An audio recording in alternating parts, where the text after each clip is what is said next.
Hello, everyone. This is Dr. Shiva Ayadure. It is almost 2:30 PM EST, and the conversation we're going to be having today, John Cullen is going to be interviewing me. We're going to have a conversation about a lot of different things, but we're going to focus today on inviting everyone to join our march, Workers' March. Working people are very sick and tired of what's going on at Harvard, particularly what's going on in Palestine and in the United States with what I would like to say the Zionist occupation of not only Palestine, but America. And those are two different points on a map. And John, who's going to be John Cullen, has done a lot of work on maps and mapping. So we're talking about, Harvard Square, where we're going to be having this event tomorrow. And just to bring everyone up to date, tomorrow, November 11th at 11 a.m., we're going to be having a massive march on Harvard. We're calling it a workers' march because this is beyond just students marching, but we're getting working people out. And it's very, very important that working people come out because, it's great to see idealist students out there protesting against what's going on in Palestine. But when working people come out to the streets, it's even more powerful. So we're calling it a workers' march on Harvard, and Harvard is really Zionism's headquarters.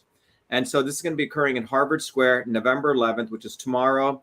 And we're going to be there at 11 a.m., 11:11 at 11 a.m. You notice that John Cullen, the messaging here is free Palestine. That's one location, right? Free America and free the world, because there's no way Palestine is going to get free until America's free, because America has been occupied by Zionism. And the epicenter of Zionism is Harvard University.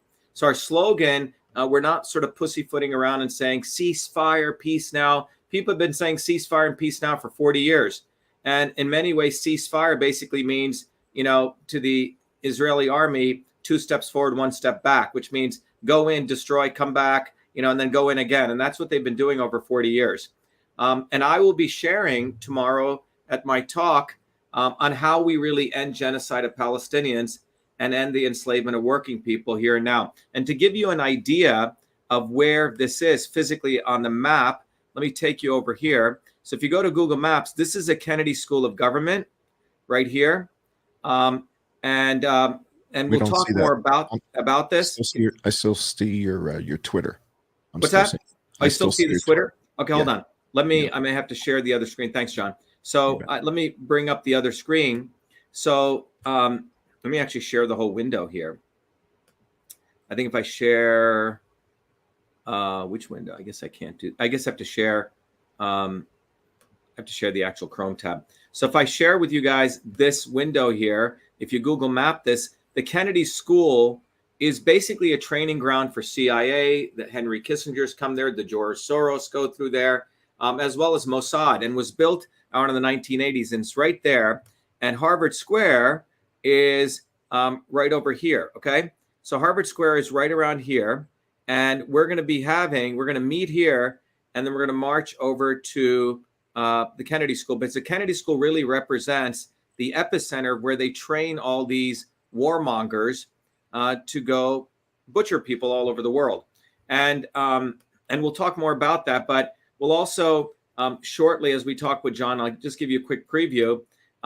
There's a wonderful mapping project that was done by a mapping group, really looking at how different entities throughout Massachusetts are directly related to Zionism in Palestine. So if I take this away, these are all the different entities that are related to Zionism in Palestine. So everything is interconnected. So I put the Harvard Kennedy School of Government here, right here. This gives all the different connections between the Kennedy School, which is right in the center here, and all of these different organizations in Massachusetts. So Massachusetts is truly, I've always said, Massachusetts or Harvard particularly is the sewer that feeds the global swarm all over the world. And we're going to walk through this with John on this, and you can see Harvard Kennedy School is right here, and it pretty much intersects with Raytheon, all these different organizations, Harvard Law School, the Israeli Summit at Harvard, and we'll come back to this. But The main thing that, John, I think you and I were talking about this before, is that everything is interconnected. And when you can start visualizing things using visual maps, people actually start seeing these interconnections. But tomorrow is going to be a historic day because what's typically happened, and John will get into the conversation, is that the discussion of Zionism has been suppressed artificially in the United States for far too long, for 40 years. If you say anything against Zionism, it's immediately conflated with as though you hate Jews. When the reality is Zionists hate Jews. Zionists have butchered Jews. Zionists collaborated with Nazis to kill Jews during World War II. So what our movement and, my run for president, I'm the only viable candidate who's openly speaking out against Zionism, because Zionism has literally occupied America politically, financially, academically, and it controls what's going on. And so tomorrow is an opportunity for anyone. We'll be streaming it live, but we want people to join us in Harvard Square, November 11th at 11 a.m., and we'll meet right in Harvard Square. But we're going to march on Harvard. The other thing I just want to share, John, and this will give you some context as we're discussing this, is that when we put out this flyer about 3 days ago, literally moments after this flyer went out, the president of Harvard put out a letter, and she issued an edict, John, in direct response to our poster, and basically said slogans with "from the river to the sea" are now condemned by Her Majesty. Her name is Claudine Gay. Okay, so people, so basically, apparently, there's a First Amendment. There's a different constitution for Zionists, right? There's a carve out for what you can say, what you can or cannot say against Zionism. But we're obviously going to defy that, because this is the United States of America. It's not owned by Zionists. It's not owned by Netanyahu or any Zionist. But we're going to have a very powerful march. However many people come, it's really important for people to understand that working people need to get out. But Harvard is the epicenter. It's the think tank of Zionism. And that's from a, mapping standpoint. All right, John. So I know you wanted to take it away, so we could take it away in many directions. I just wanted to give people that preview. Well, it's fascinating. I mean, you're sharing with me a system I've never seen before. First of all, I'm incredibly grateful that you and I are together and having an opportunity to talk. So a huge honor. So thank you. I'm very, very grateful. You're kind of a hero, right, to me, right? So thank you. So where do you want to start, John? It's your, I know you. For your audience is probably wondering who the hell is the guy in the hat and the glasses, and why is Dr. Shiva have him on the show? So why don't we give people a little bit of background so they understand why I'm here and why we're talking about this map of the Charles River and all that. Back in the 1980s, when Dr. Shiva was at MIT, I was at Oracle, and one of the systems that I built at Oracle is that system that we looked at from Johns Hopkins, this mapping system that they use to map the pandemic. I don't know, can John number one pull that up? Can we share that with the audience and just show John, if you maybe a peek at that first slide with the red map? Yeah, John, can you bring it up on yours? I can't bring it here. No, I can't. Yeah. Yeah. So John's going to bring this up. But we're going to do a deeper dive into this in another live to everyone. But we just want to give John Cullen's background. This will help people understand why we're talking about this map of the Charles River and the Harvard area, and and we're going to explain just how complex that is.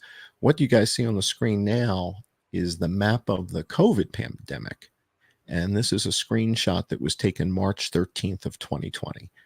Back in the 1980s, when I was at Oracle, I led the team that built this system.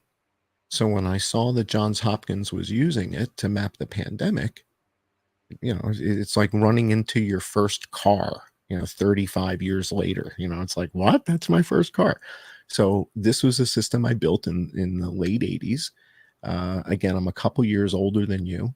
And they use this to map the coronavirus pandemic. And I noticed certain things from this Johns Hopkins map that I found stunning. And, things such as this was, what is this? This is March 13th, 2020. This was the day that President Trump declared a national emergency in the United States. And according to Johns Hopkins, there's not 10 people dead in Hong Kong.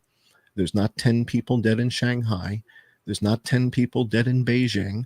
No one's dead in Vietnam. No one's dead in Laos. But boy, that map sure is red, isn't it? And that's when I said, whoa, whoa, whoa, who's behind this? This is deception. Now, you have a degree in data visualization. Yeah. Right? You've got a master's in data visualization, right? I mean, this is a master's or a doctorate, right? Did you get a PhD? I actually, so you know, in the 80s, for people joining, you know, was a period when computing was starting to meet with graphics in a very powerful way. So I came back to the MIT Media Lab and I did my research on what's called scientific visualization, John. It was just an emerging field.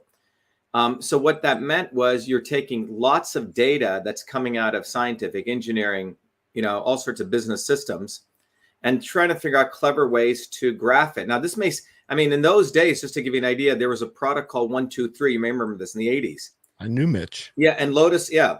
I knew Mitch. Yeah, so I worked for him, right? He was right above me, but Mitch Kapoor is the guy who started 123. So to people who don't understand, the predecessor to Excel was a product called 123. And 123 was a spreadsheet product. And it, you know, you could do what you do on modern spreadsheets. You didn't have multiple sheets, you just had one sheet. But it had very, very shitty graphics, John. And I was hired as one of the first engineers at a company in Waltham. And what we did was we had reverse engineered Lotus. And everyone always used to complain about Lotus. It had no graphics. Imagine using Excel and you couldn't really do charts. That's what how 123 was in 1980. Was it 1986? Okay.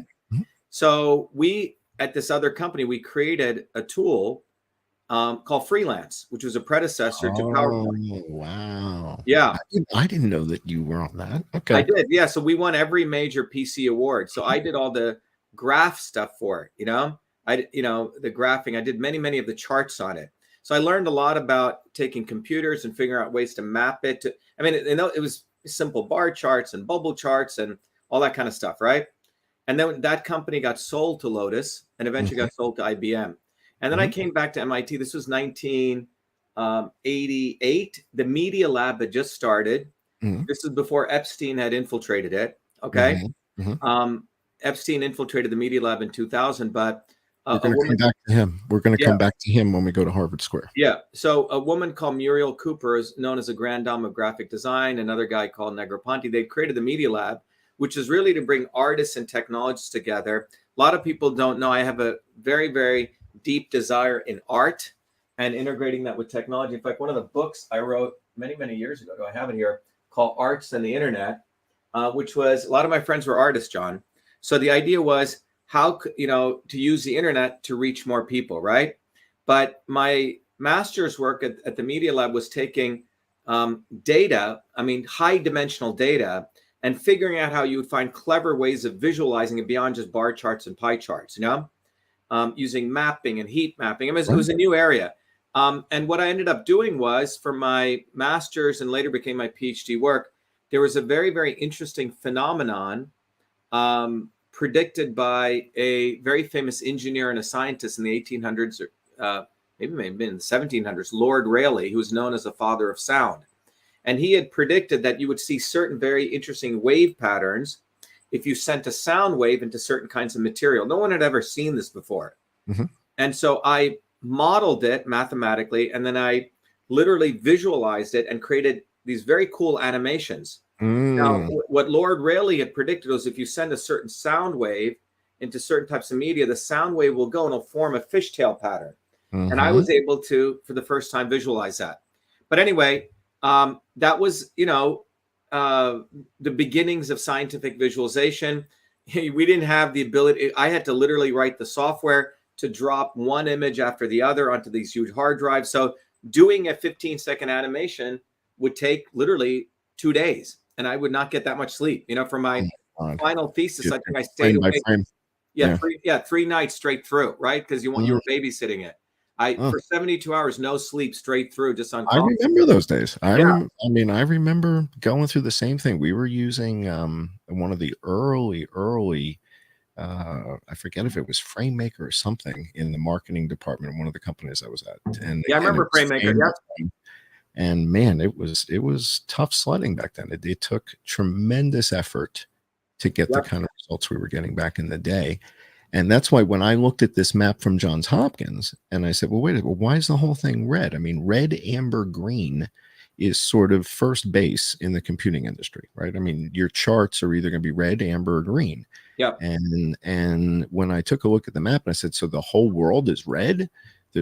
And when you looked at the data, it said, but there's nobody dead in Vietnam. If there's nobody dead in Vietnam, why do you have a big red circle there? There's nobody dead. What do they have to do to get a green? Yep. And that's when I realized something was wrong.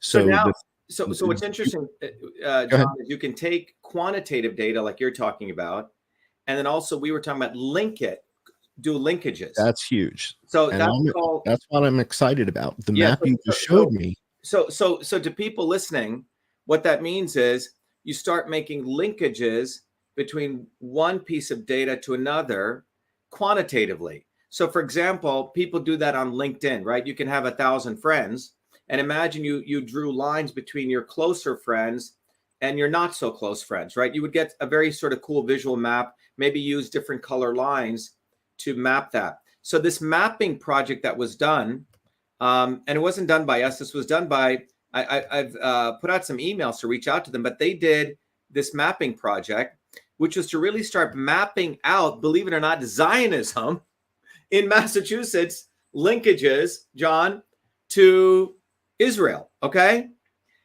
So let me explain to the audience what this means, because it's really two different levels of data, because it's showing you both a physical map of Massachusetts, you see Cape Cod and all that, and it's also showing you the relationships between the physical entities that it's mapping. So in other words, it's showing you the location of Harvard such and such, it's showing you the location of some technology company that's out in Cambridge somewhere, but then it's showing you the connective tissue is what we used to call it. We called it the connective tissue between the entities. So in the computing industry, we call this an entity relationship diagram. And the fact that it's then married to the physical locations is fabulous. Like this is very sophisticated. And John, I think it's important to recognize these are the link types. So yellow means it's just an association or collaboration. A green means they're getting financial support. A red means it's an actual partnership, an owner membership. Purple means there's some product or real estate link. So if I just type in Harvard Kennedy School, right, which is the organization in the 1980s, which was really created to train scumbags and warmongers. And it's it has a Kennedy name on it. And everyone should understand John Kennedy was one of the biggest scumbags, imperialists of U.S. history. Forget all the thing that tries to make him look like he was some great guy, but he was one of the biggest imperialists. But if I zoom in on here, John, this is only the Kennedy School, right? We can see all, to your point, the linkages, John. So if I zoom in here, I'm going to try to get into where, so here's the Kennedy School right here. So the Kennedy School is right here. And the yellow links are associations and collaborations. The red are someone else is a partner, right? Or a membership. And the green is, the financial relationships over here. So we can look at, one of the red links going here, which goes to some organization up here. Let me just zoom out. And we can see that this is a Northeast Homeland Security Advisory Council, right? And over here is a Raytheon, okay? So the Harvard Kennedy School has a direct partnership, ownership / membership relationship with right here with the, Kennedy School of Government. That's what's fascinating, John. So we can literally see all these mappings right out of here. Here's Kennedy School of Government. Very powerful. Yeah. Very powerful. So, and this is just in Massachusetts. This isn't even spreading out to California. Once you get out to Long Beach, you got Lockheed, you got, right? This isn't even taking that into consideration. This is just within your neighborhood. Right. So these are all the linkages related to Zionism. Okay. So all of these entities are very close. So you have Brandeis University. Many, many years ago, John, I led a massive protest against this guy called Mir Kahana, who wanted to just butcher all the Palestinians. This is 1980s. But I think it's important for people to understand that you can do these cool maps, right? So you show geographical locations and their interrelationships. It's a big deal. This is very Yeah. sophisticated. Yeah. One of the things I always wondered, and you're talking about Harvard, and you can't really talk about Harvard and all this stuff without talking about Jeffrey Epstein. And one of the things I always used to wonder was, why are all these politicians always ranting and raving about Israel, especially the ones from Alabama and Mississippi? And I was like, really? You guys care that much about what's going on in Israel? I never could understand it. And then I saw a photograph of, who is it? Ehud Barak? Yeah. And Jeffrey Epstein walking into the mansion on, the townhouse that he had. And I'm like, wait a second. What the hell is going? It's like, could this be more obvious what this is? And sort of the connective tissue here is that his Moby Dick, his white whale, was MBS. Yeah. His white whale was MBS. And everyone should mention who MBS is. That is the king of Saudi Arabia, right? Crown Prince. His dad's still alive. Right. So as long as King Salman's still there, he's Crown Prince. But they call him Mr. Everything. He's running everything in Saudi Arabia. So for all intents and purposes, he's the guy. And again, that's sort of this connective tissue here was Jeffrey Epstein's photograph of him with MBS is what he had sitting on his desk. Yeah. That was his prize thing. And so imagine all these people are getting honeypotted by the Mossad. Imagine that island is owned by them and everybody's coming there and they think they're guests of, good old Jeffrey Epstein. And it's all on video, Shiva. It's all on video.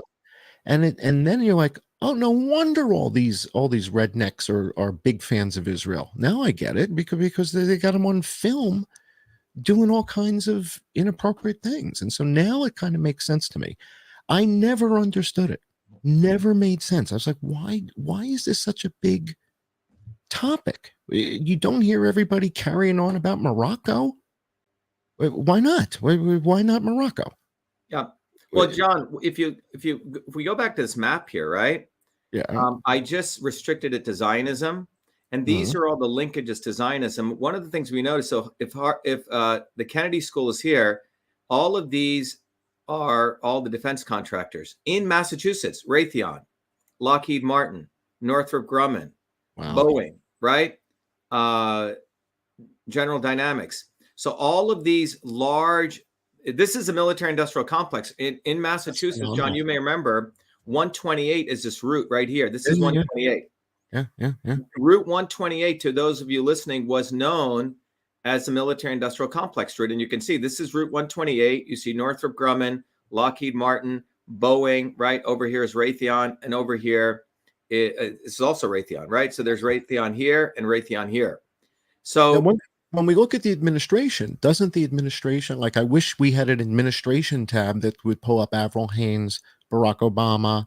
I mean, don't we have a whole bunch of folks in the administration that also spent a fair amount of time in the neighborhood you're showing us? Yes. Yeah. So what we want to understand is that when we look at this Kennedy School, it's dead center right here, right? So you have Kennedy School of Government. It's named after the Kennedys. Harvard University is right next door, right? Which is part of the Kennedy School. Well, who went to school here? Bill Ackman went here, right? Ben Shapiro went here. Robert Booby fucking Kennedy went here. Ron DeSantis went here. Vivek the Snake went here. Pretty much. I mean, you can keep going down the list, right? Barack Obama, Avril Haines, right? Yeah, right? Yeah. Everyone. So there's probably a half a degree of freedom between people who have actually traversed the streets of this area and have ended up at the White House. And it's not even a large area, John. It's a very small square footage, right? It's literally around here. And that's what people need to understand. The swarm, as I've termed it, literally works out of this region. And all of this, notice it's called John F. Kennedy Street, right? John F. Kennedy Park, the Kennedy School of Government, okay? So the Kennedys are wholesale involved in the military-industrial complex. Their names are on all of this, and that's why we think, that's why we decided, John, we could have many people have gone and protested, for example, you could go protest at the Israeli embassy, we could go protest the government, right? But it's really, really important to educate people to recognize that the center of power that educates all of these worldwide scumbags comes out of Harvard University, and particularly probably that a very small 1 mile, even less than half a mile radius in that region. And so from a mapping standpoint and from a visualization standpoint, the more people start understanding that you can physically understand where these people are. So if you go to Google Maps and you look at, Harvard Square right there, right? You can see we're not in a large area. So Kennedy School of Government's right there. And up the street over here is actually, Harvard Law School. Over here is Harvard Business School. So within this small Harvard Museum of Natural History, so within this very small area, John, you could argue the world's leading scumbags have gone through. And the Kennedy School of Government is the training ground for these folks. If you go look at the roster of the Kennedy School of Government, the kinds of people that they invite to speak, right? Henry Kissinger, George Soros, right? Caspar Weinberger, and all of it's right here. So this is why it's really important for people to really understand who the real enemy is. We can point fingers at, we can go protest in Congress, right? But let's be honest, Congress is owned by these guys. So we have to go to the... I think Americans are wondering, how do we keep ending up so involved in these things? And you're illustrating it. This is how we end up so involved that we've got 2 aircraft carriers sitting off the coast of Cyprus right now. I mean, it's absurd to a level that I think the American people are really starting to wake up to it, and are starting, why are we involved in all this stuff repeatedly? It needs to stop.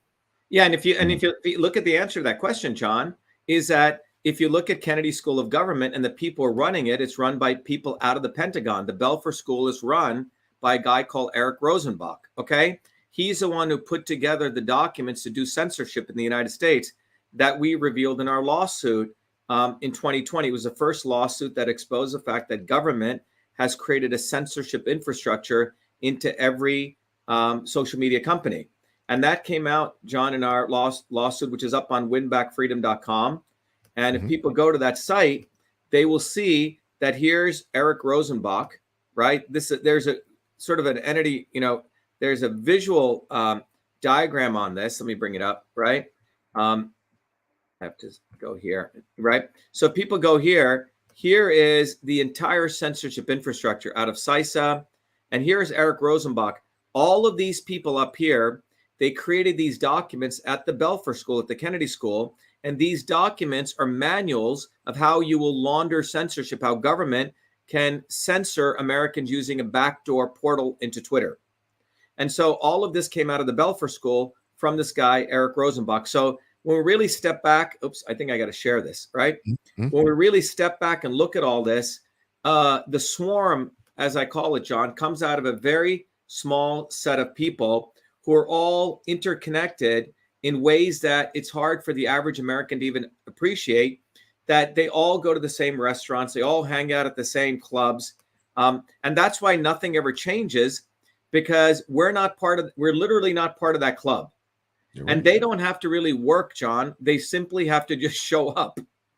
They just show up and they get contracts, they get deals, et cetera. And this guy, Eric Rosenbach, right here, another Zionist, right, is the one who's at the Kennedy School of Government. And so it's a very tight-knit group. So I think for all of you listening, with John, we're going to do a much deeper episode on mapping. But there is a map here. The visual map is we're having our protests right in Harvard Square, and we're going to target the Kennedy School of Government. Target meaning to expose people that there are physical places where all the swarm hangs out together. And there is a latitude and a longitude to where the swarm is, John. It appears that way. Yeah. I also saw something recently that got me thinking. I don't know to what degree it was accurate, but it was suggesting that a fair number of these power players seem to have dual citizenship.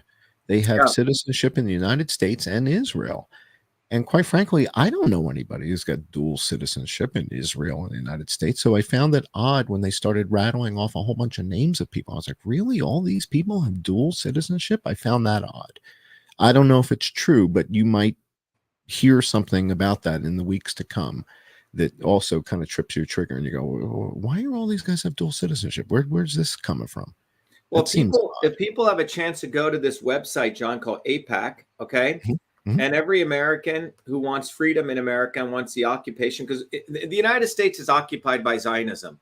Obviously, Palestine is occupied, but I would say equal and more importantly, the United States is occupied. And there is this Zionist organization called AIPAC, and see, it says stand with Israel. It doesn't say America, stand with America. It says stand with Israel. Okay. And on this website, it's all about supporting candidates who are pro-Israel. And then if you sort of go to their AIPAC PAC, which is their political action committee, John, again, it lists all the candidates that they are supporting, John. Okay. And Doesn't this strike people as odd though? In other words, yeah, okay, I get the Holocaust 75 years ago. I get that. It's like it happened. They got the state. Okay. But why don't we have campaigns like this for Morocco? Why don't we have campaigns like this for the Congo? Why is this the only other country in the world where there's this level of political action? Why is that? Yeah, so these are all the candidates. So I think, John, you're asking, why isn't there an AIPAC for India? Why isn't there an AIPAC for Nigeria? Why isn't there, an AIPAC equivalent for every country? But if you look on these, John, these are 355 candidates. And you notice it says our candidates, okay? If you go back, it says our candidates, John. All right, can you see this here? I see stand with Israel. I see the banner. Let me go back to this site because since I'm not sharing the window. So off of the site, it has got their candidates, John, which are the candidates of AIPAC, okay? And so let me go to that. So how many of those candidates are going to appear on Epstein's flight log? Right. So 70, it says we have supported 365 pro-Israel. That's nearly 90% of the U.S. Congress. Yep. All right. And then if we go to actually where it says support our candidates, this link here, and I think I have to go back. Look, they even put $1 on it, $17 million, right? In direct support. Support. So AIPAC has given for 365 candidates, which are their selected group of people. And obviously I'm not ever going to be in that selected group of people. Not after the show. No. But if you go to that, these are their actual candidates, John. And I just want people to look at this. I've shared this before, but these people may appear theatrically to be on opposite sides. Right. Mike Johnson, a right-wing, quote-unquote, Christian Zionist. And then here's Hakeem Jeffries. Yep. And then you can see, here's Debbie Wasserman Schultz, who's your total left-wing nut job, okay? And she's been funded, and so is Mike Johnson. You're a right-wing nut job. So right-wing nut job, left-wing nut job, okay? And then as you go down through this, you'll even see another, bullshitter, opportunist scumbag, a.k.a. Ted Cruz, okay? So Ted Cruz is on this list, but you can see that all of these people are Democrats and Republicans, far left, far right, mid-left, mid-right, but it doesn't matter. It's all theater. Ultimately, they all report up to Israel, right? And if you're Jewish, you automatically get Israeli citizenship, Mike. So Anthony Blinken is a U.S. citizen, but people should go to this website and they should be horrified that all of these people would not get a penny if they did not bow down to Zionism. Here's Andy Biggs, right? Acts like he's a populist, right? Well, he pays homage to Zionism. Every single one of these people. And so this is what's fascinating. And ultimately, all of these people, John, are advised, they're advisors, they're key think tank people. You could probably do a direct line to Harvard Kennedy School of Government. You say? Well, that's where I also think you've got a direct line to Epstein Island and the Lolita and what was it? Marsha Blackburn, I think, is subpoenaing the flight logs, or somebody is subpoenaing the flight logs. I think it's Marsha Blackburn.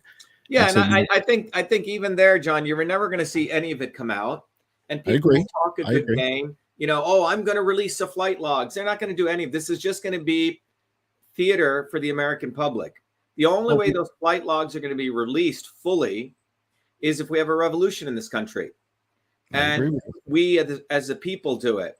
But the bottom line is that if you look at all of those congressional people, presidents, senators, every level of politician, they have to bow down to Zionism. And that's what the American people need to be aware of. And those Congress people and those presidents, as you know, John, really, they don't really have any power.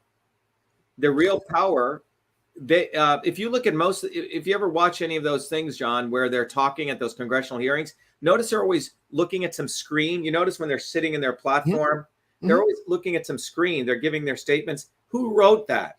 Who wrote their questions? It was written typically out of some nerd coming out of the Kennedy School or the law school at Harvard University. 9 out of 10 times, right? Or Yale on another day. It's become so painfully obvious. And I think, between Mitch McConnell, Lindsey Graham, Ted Cruz, it's like you're watching television. It's a show.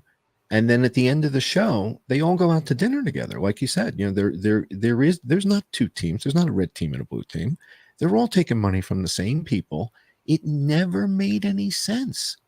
It never made any sense until Epstein Island.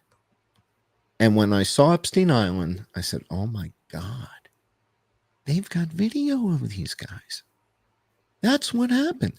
They get all these big shot senators and all these Congress people, and then they become the mentors. They are the ones who are telling the new Hakeem Jeffries, oh no, you need to take the money from AIPAC. You need to take the money from these guys, because they're the ones that they got the videotapes of. Somebody went to Epstein Island. Somebody was on that massage table. Somebody's on camera. Wasn't me. I never got there. I never went there. I don't know if you were able to make it there. If you were, God bless you, but I never made it there. So well, what happened was, Epstein infiltrated the halls of Congress. He infiltrated the halls of Wall Street. And then Harvard. He also infiltrated the halls of academia. In particular, Harvard, right? Yeah, Harvard, he was everywhere, because what Epstein claimed was he was very much into being an academic. He infiltrated all of Harvard. He also infiltrated Media Lab.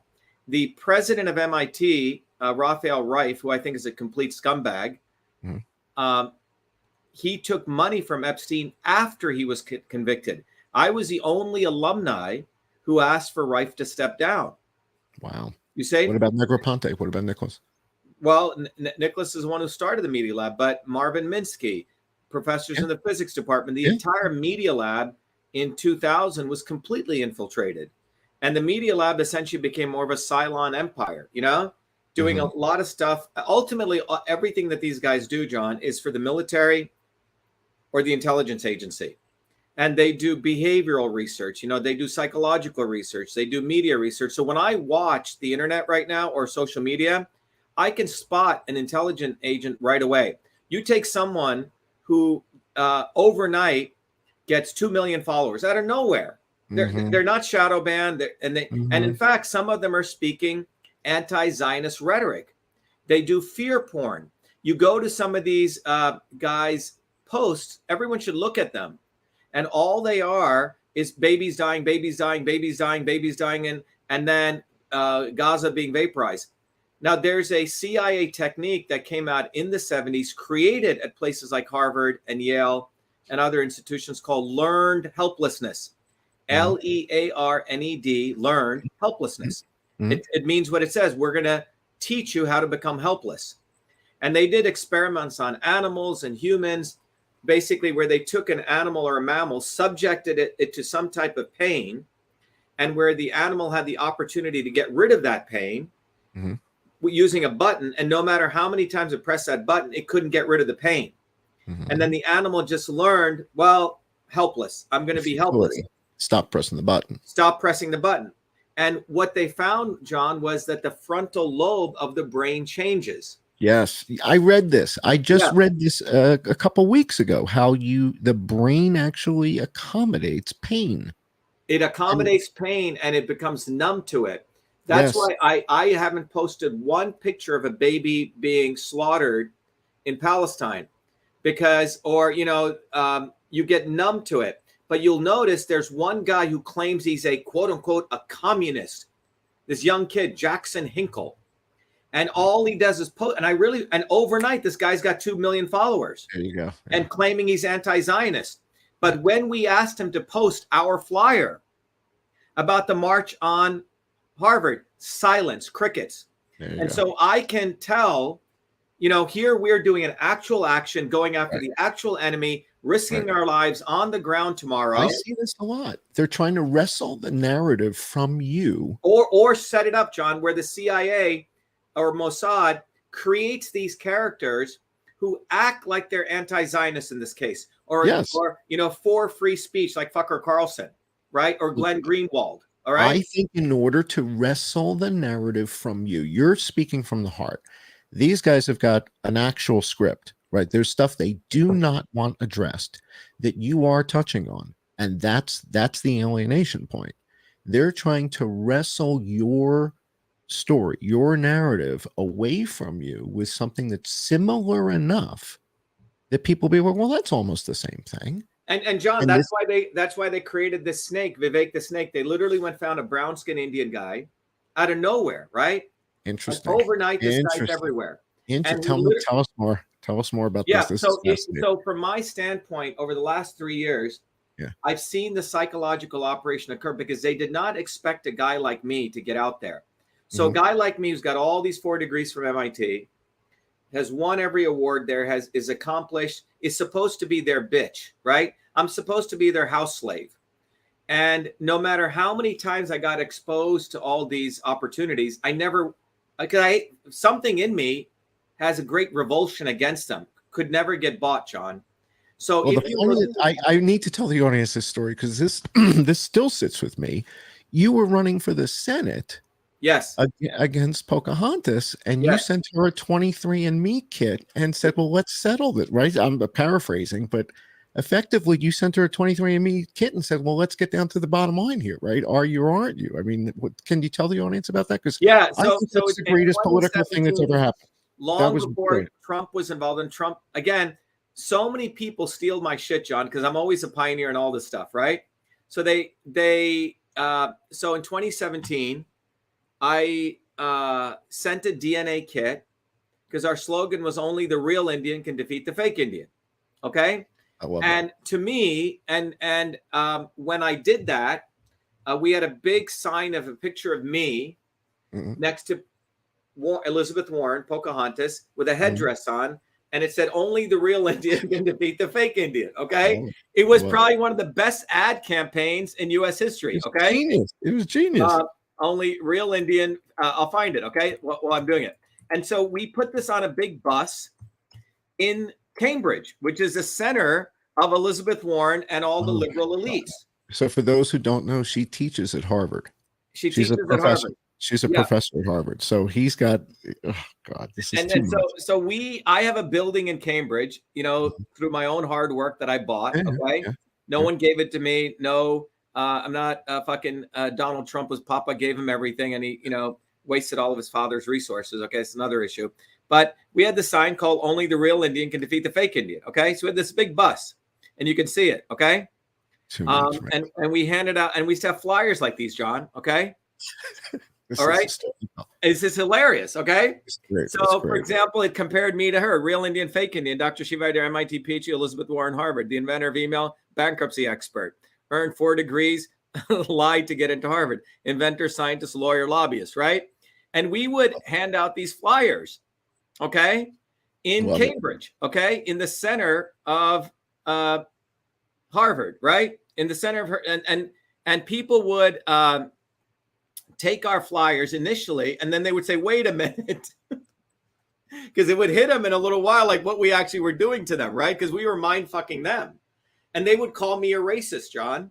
Well, I think that was really the moment when they realized that you aren't going to be tamed. They're not going to be able to keep you under their thumb.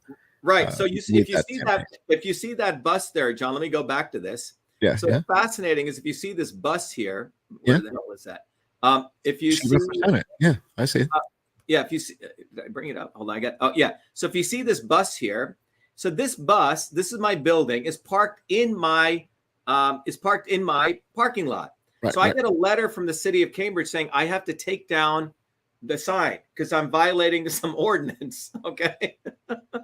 Oh yeah, they don't like it. They don't They like didn't it. like it. So On your property, my you have to take property them. on a bus, they said you must take it off your building. Yeah. And I said it's not on my building. So they said we're going to start charging you $300 a day. All right. So I sued them. No lawyer wanted to take it on because everyone's scummy and all these lawyers are pussies. Right. I sued them. I ended up winning the case. case. Pro se? Pro se. Yeah, I filed a lawsuit.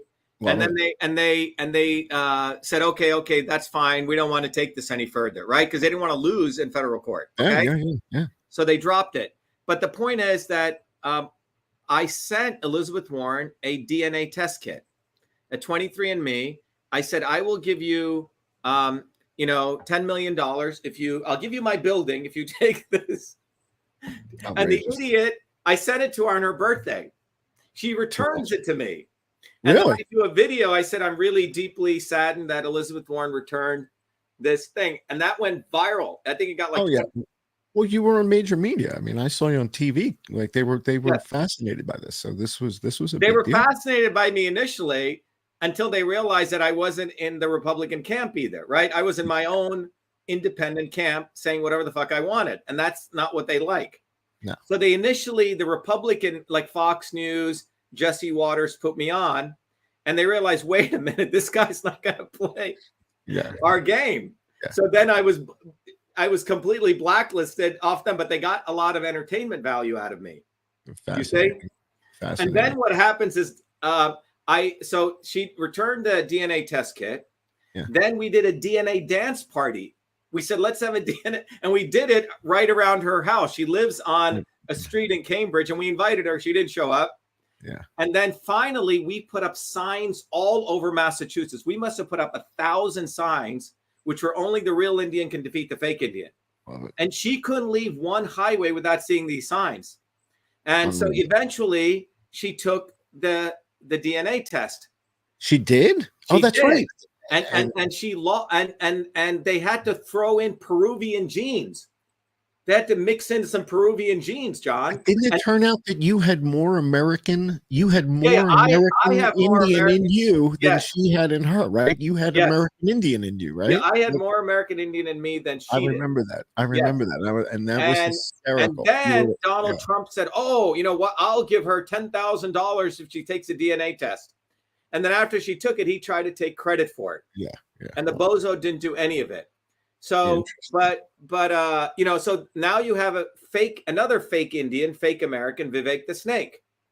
So what happened is in 2020, John, we got out so much news out there. I was the first one to call out Fauci. We did all these lockdown protests, right? We exposed the whole election system stuff. I mean, I probably got maybe 2 hours sleep in 2020, 2021, maybe. And what was your relationship with the Barrington group with Bhattacharya, Martin Kulldorff? Oh, those guys are scumbags. They came way after us. Yeah. Tell me more. So Bhattacharya, he wrote a paper promoting lockdowns in early 2020. So you have to understand what happened. They were the other guys that they created out of Stanford, another CIA headquarters. So here I am exposing Fauci. We did the Fire Fauci campaign, getting 120,000 signatures. Then suddenly this great Barrington Accords. They try to make it, it sounds like a fucked up name, right? It's for the elites, the Great Barrington Accords, right? And it's by all these doctors who were quiet in March of 2020. Suddenly at the end of 2020, they see me doing this stuff and getting massive amount of traction. So they try to hijack that campaign, John. That's what happened. But Jay Bhattacharya, they found another brown-skinned Indian guy, a professor out of Stanford. When he's never he's never really suffered. And they try to make him as a martyr. But in 2020, he had written a paper promoting lockdowns, a motherfucker. And no one talks about that. Interesting. Okay. I want to explore this more with you. You and I need to do another session. I want to look into this. We'll do more. But what I've seen is like, I'm the real deal, exposing Fauci against lockdowns. Then Kennedy comes a year later, steals my material and writes the Fauci book. Kennedy was promoting lockdowns in March of 2020. Yes, he was. Right? And his wife was forcing everybody to get vaccinated to come. Whatever. I mean, his wife, come on. Are you not a fucking man? You take testosterone shots. If your balls shrunk to nothing. And we know many men and women were fighting in their households. People separated. They took principled positions. And he claims he's a fighter for the medical freedom movement, and he can't stand up to his wife. Are you fucking serious? For people who are watching that want to support your campaign, how do they do that? How do they support your campaign for presidency?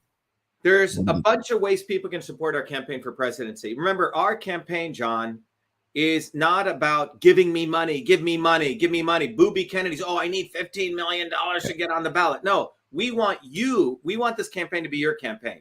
So the first thing people can do, John, they can go to shivaforpresident.com, Shiva4president.com.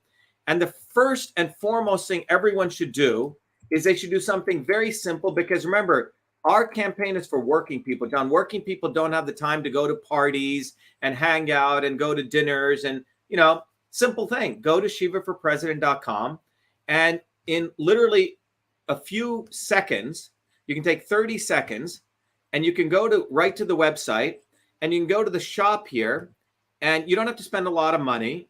And you can go right here where it says lawn sign and bumper stickers, and you can simply get one of these bumper stickers, John, that I'm sharing right here. And what's great about these bumper stickers is they're cheap, effective. You put it on the back windshield of your car. John, you should put one of these on there. And it's a powerful way to say, fuck you, okay? And you're supporting a real candidate.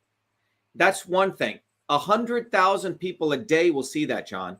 One little bumper sticker. That's number one. The second thing people can do, John, is if we go to this website, there's right here, it says free downloads, okay? On the top. Yep. And in the free downloads, there's a wonderful flyer.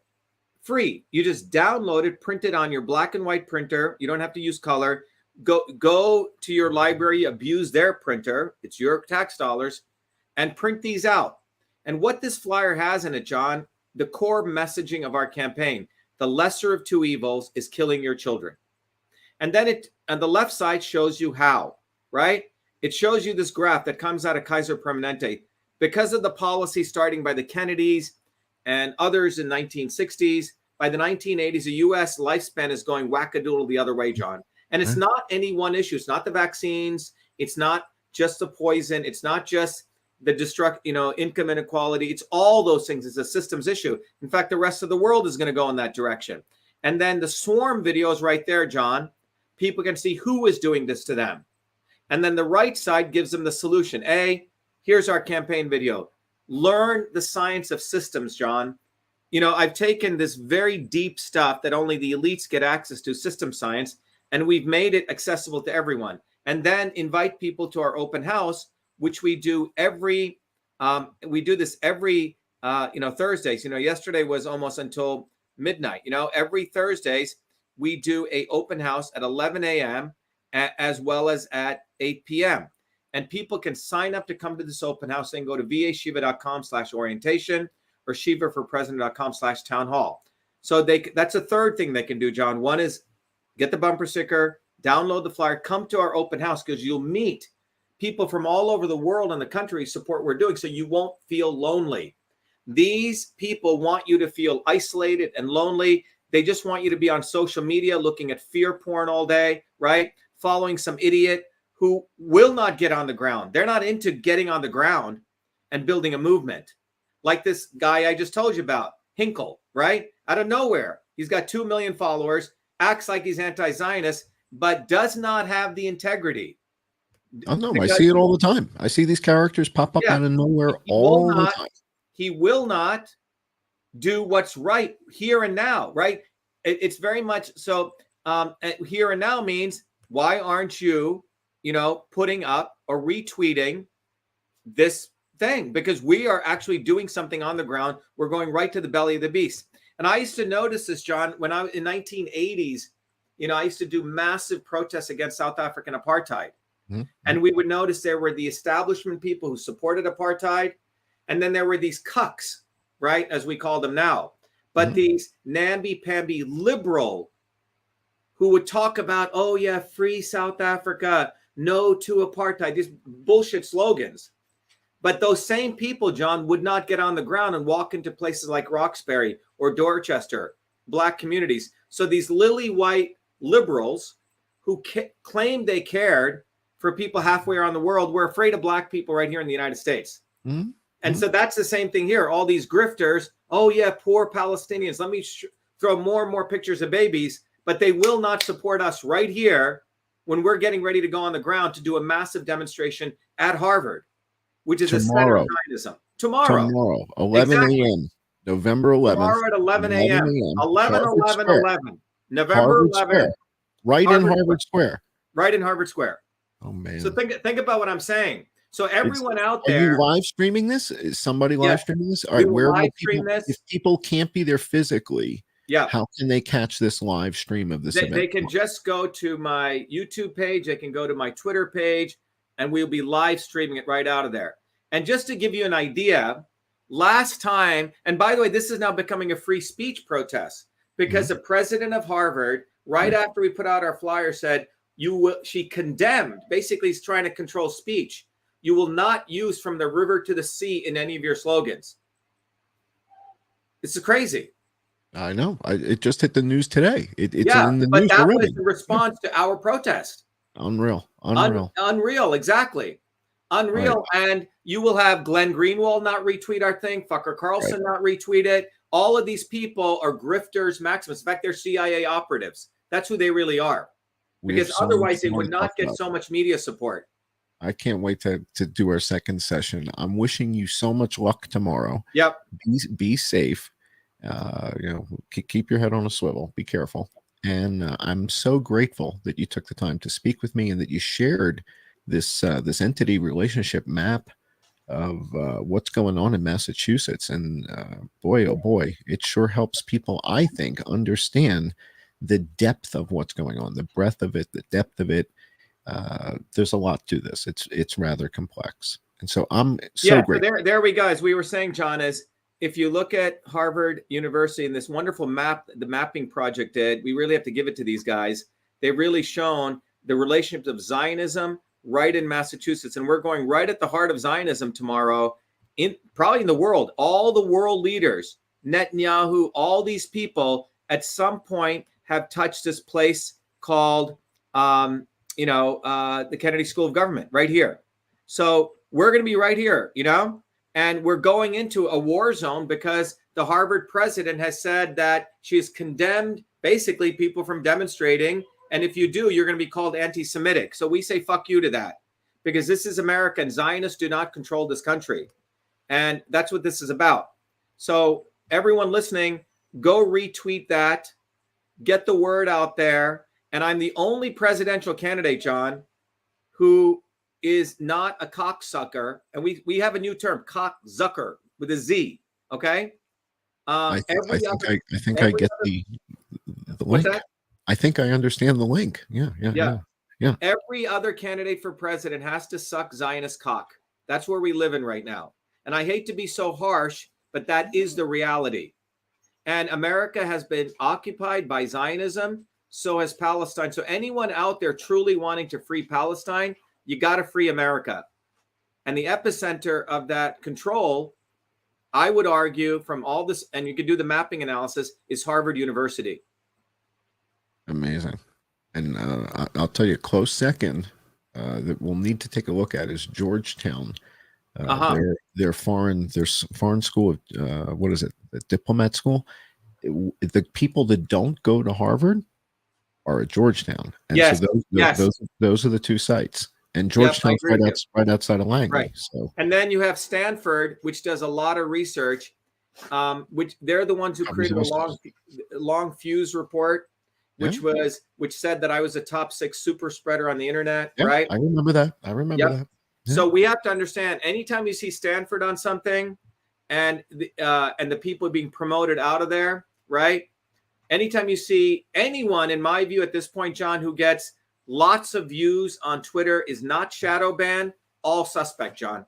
I'm with you. I agree with you completely. I agree completely. Again, I'm so grateful that you took this time with me. Thanks, John.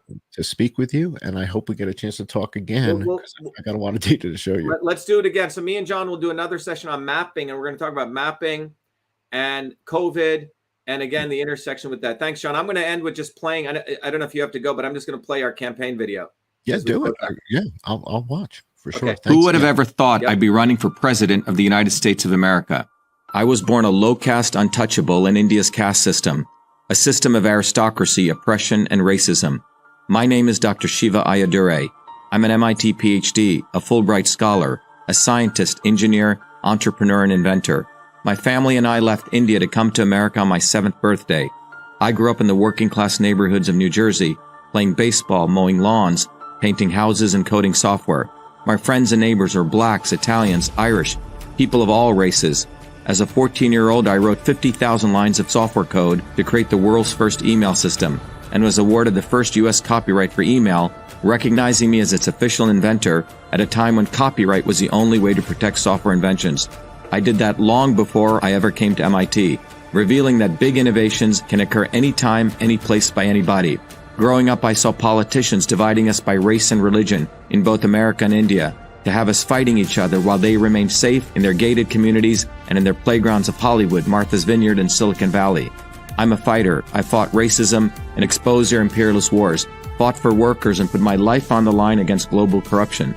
I never wanted to run for political office. All that changed when I saw working Americans as never before being duped by the establishment and the not-so-obvious establishment. Across left and right, we were being sold out and made to forget why we came to America and why America existed. Lawyers, academics, billionaires, celebrities, and politicians, elites, Clintons, Kennedys, Bidens, Obamas, Bushes, black and white have hijacked America. They printed trillions for their friends. They delivered crumbling infrastructure, corruption, and racism.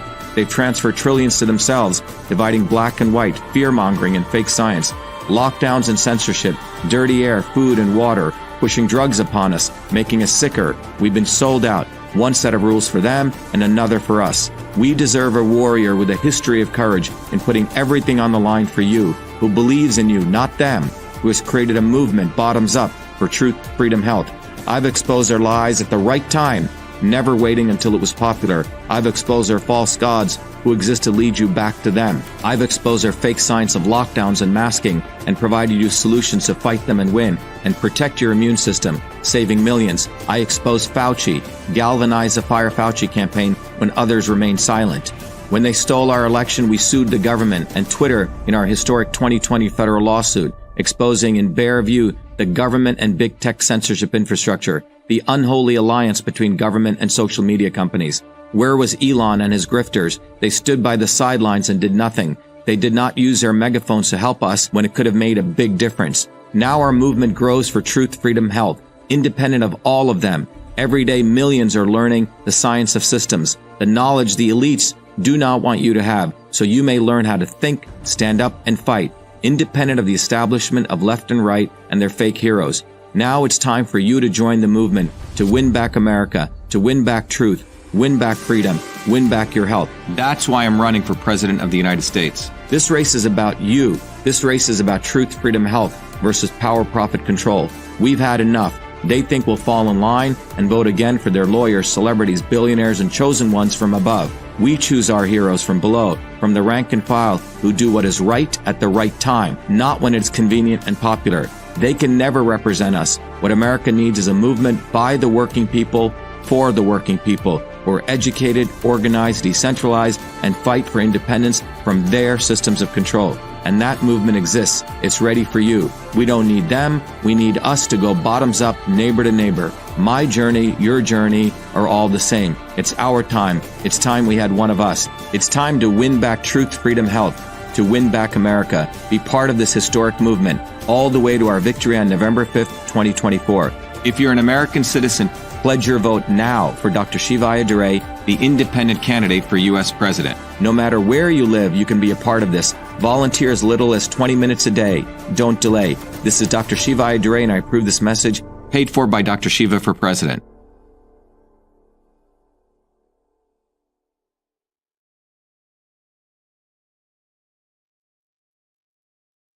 Love it.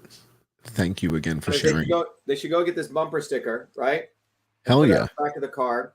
Download. If they want to donate, they can do that. But in many ways, when people donate to me, John, I can't take money without giving people something. When they donate, I give them books. I give them courses. I give them training in system science. I give them all the stuff. It's a way of me reciprocating, right? So this is not just give me money, give me money, give me money. That's what all these other politicians are doing. So anyway, John, this was great. Thank you so much. I look forward to talking to you soon. And again, be careful tomorrow. All right. Yeah, be well. Thanks, John. Keep an eye out. And everyone listening, retweet the fact that tomorrow we're doing a massive protest. You're welcome to take the flyer off Twitter. It's on Facebook. It's everywhere. But take that flyer and get it out there, okay? That we're marching on Harvard. We're not going to let Harvard University tell people how Zionists get a carve out of the First Amendment and what we can and cannot say. It's all bullshit, okay? But Harvard is the epicenter of Zionism. And November 11th, tomorrow at 11 a.m., November 11th, 11/11/11, okay? Thank you. Be well, John. Take care. Okay, bye-bye.